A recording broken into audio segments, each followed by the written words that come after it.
मेरा नाम चिरंजीवी है।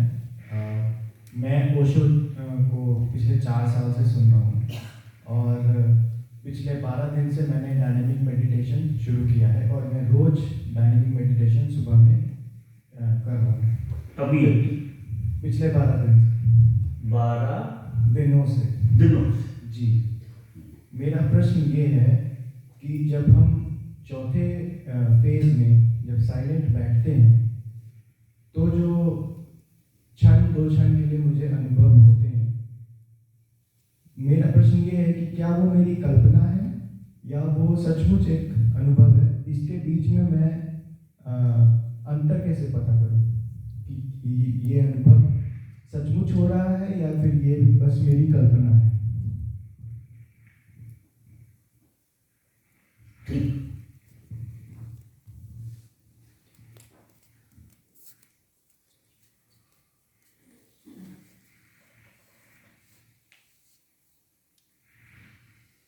देखिए, मन का जो स्वभाव है, जिस तरह का मन हमारे पास है, उसका एक स्वभाव बन गया है कि हमारे साथ कुछ अच्छी चीज घटती है तो मन तुरंत प्रमाण मानने लगता है कि ये बात सही है भी या नहीं। ये मन का स्वभाव है। और मन के साथ अगर गलत घटता है तो वो तुरंत मान लेता है, किसी से पूछने नहीं जाता कि ये गलत बात मेरे अंदर घट रही है, ये सही है या गलत है। ये किसी से पूछने नहीं जाता और उस पे श्रद्धा करता। हम हैं तो बड़े श्रद्धावान, श्रद्धा के बगैर तो कैसे जियोगे। लेकिन हमारी नकार पे श्रद्धा बहुत है, नेगेटिव पे इतनी श्रद्धा है जैसे तुम तत्पर हो उस बात को मानने के लिए। और कभी कभार तुम्हें ऐसी कोई घटना घटती है, तुम उसका प्रमाण मानते हो। जब भी कोई साधक अच्छे ढंग से साधना में उतरेगा तो साधना का जो परिणाम है वो आनंद है, शांति है, उत्सव है। उसका क्षण तुम्हारे जीवन में आया, उस क्षण को बार बार याद करके नाचने की कोशिश करो। वो 100% सच था, 100%। वही एक सच घटा है आपके जीवन में। बाकी सारी चीजें उल्टी सीधी घटती हैं जिनको तुम सच्ची मानते हो। ये मन का स्वभाव। मन कोई ऐसी चीज है जो गलत चीज पर भरोसा करती है, ये उसकी विकृति है। सभी के मन विकृत हैं, क्योंकि बेहोशी से जीवन जब आप जियोगे तो मन में विकृति आएगी। और ये पीड़ा आपकी नहीं, बहुत लोगों की पीड़ा है जी। बहुत लोग इस बात से दुखी हैं, न चाहते हुए भी वो जो निषेध है, जो नकारात्मक है, जिसे हम बुरा कहेंगे, उस पर संदेह करता। उसको एक बार एक उदाहरण कह रहे थे कि आपके मोहल्ले में कोई लड़का साधु हो जाए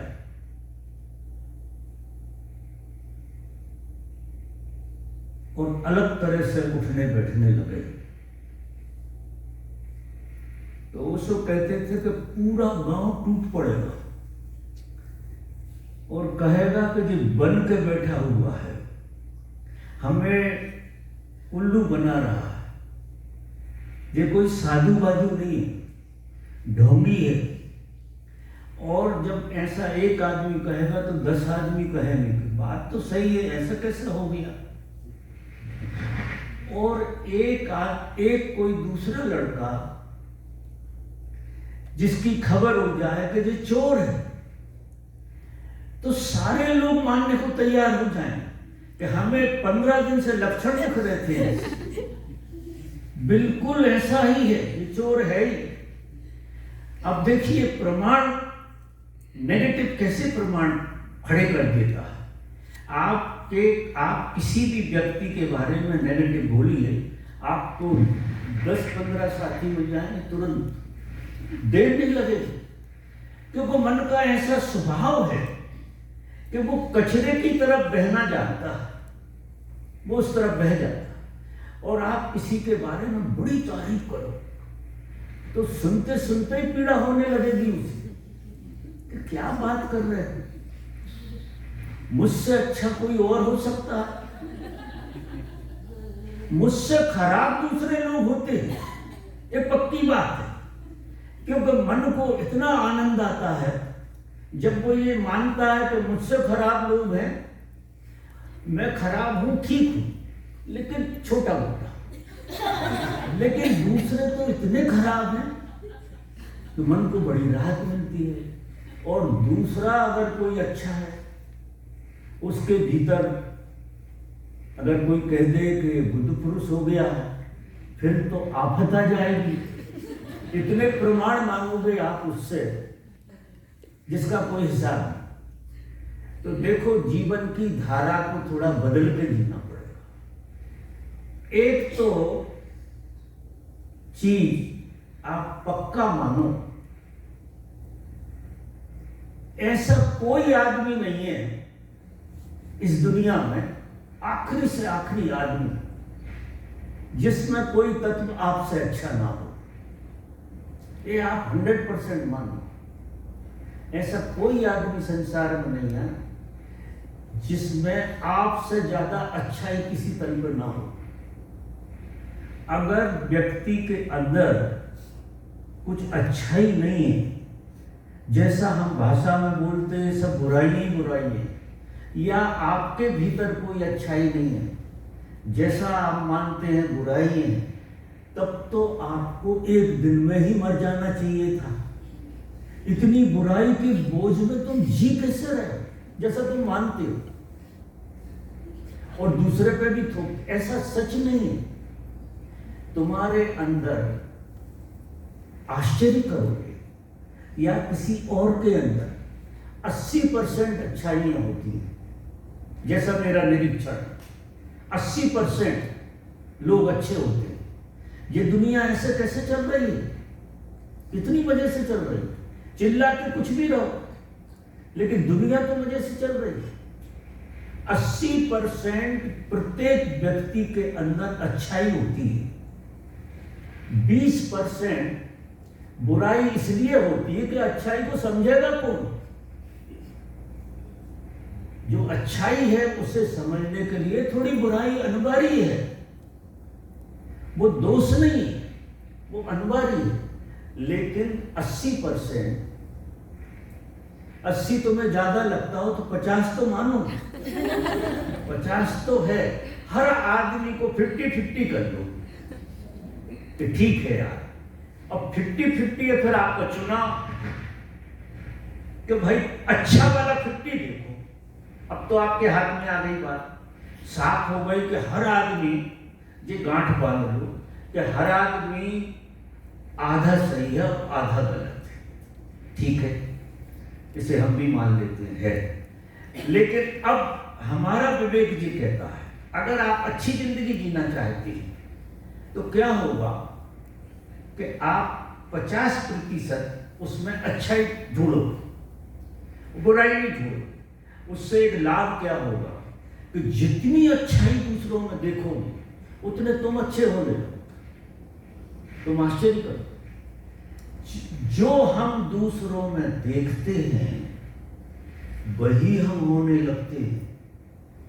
और दुर्भाग्य हमारा ये है कि हम दूसरों में बुराई देखते हैं और पता ही नहीं है प्रतिफलन में हम बुरे होते रहते हैं। समझ रहे मेरा गढ़? जीवन एक कला है जीने की, बहुत सुंदर कला है। अगर उस कला से जिंदगी को जिया जाए तो आदमी की जिंदगी सत्यम शिवम सुंदरम में चली जाएगी, इतने आनंद में हो जाएंगे आप। तो ये नियम बना लो कि 50% माफ किया, मुझे तो नहीं लगता 50, लेकिन आपकी तरफ से बोल रहा हूं 50, तो 50 तो अच्छा है ही। क्योंकि अगर अच्छाई नहीं होती तो बुराई अगर किसी आदमी में, जैसे हम कह देते ये तो बिल्कुल बेकार आदमी है, ये तो किसी काम का नहीं है, हमें अच्छा इसमें एक भी दिखाई नहीं, ये झड़प से बोलना अच्छी बात नहीं है। थोड़ा विवेक से देख कर ठहर के बातचीत करो। तो इस तरह से देखोगे आप, जो आपको हो रहा है अगर उसकी कदर करो, पूछने नहीं जाओगे किसी से, कदर करो। हम जिसकी कदर करते हैं वो आत्मसात हो जाता है हमारे भीतर। तुम्हें कहीं प्रेम जगे तो उस प्रेम की कदर करना, तुम्हें कहीं भक्ति जगे उस भक्ति की कदर करना, तुम्हारा अच्छा करने का मन हो, उस अच्छेपन को जीना। अगर थोड़ी सी जागृति से जियोगे तो ये सूत्र हाथ लग जाएंगे आपके और आप बहुत अच्छे से जीने लगे। तो जो घट रहा है वो सुख है, सुख का संकेत है। क्यों कि ये विधियां जो भी बनाई गई हैं, ये किसी जागृत महापुरुष की इजाद है। उनने हजारों लोगों पर प्रयोग करके मनुष्य जाति का इतना एनालिसिस किया है, इसके बाद मनुष्य जाति के उद्धार के लिए बहुत अच्छी से अच्छी विधियों की इजाद की है।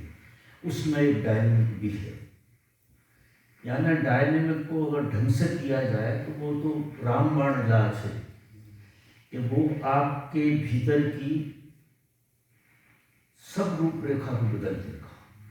और उसमें इस तरह के फेज आएंगे, ये तो क्षण क्षण के आते हैं, कभी तो इतनी मस्ती के आएंगे कि घंटों नाचो, घंटों नाचने का दिल करेगा। ये इतना गुणकारी ध्यान है। तो अभी तो 12 ही दिन से कर रहे हो, जिस दिन 12 महीना हो जाएंगे पूरे बदल जाओ, छोड़ना मत। अगर जरा भी इशारा किसी ध्यान से तुम्हें सुख का मिल गया है तो वो संकेत है कि वो तुम्हारा ध्यान करना। ठीक।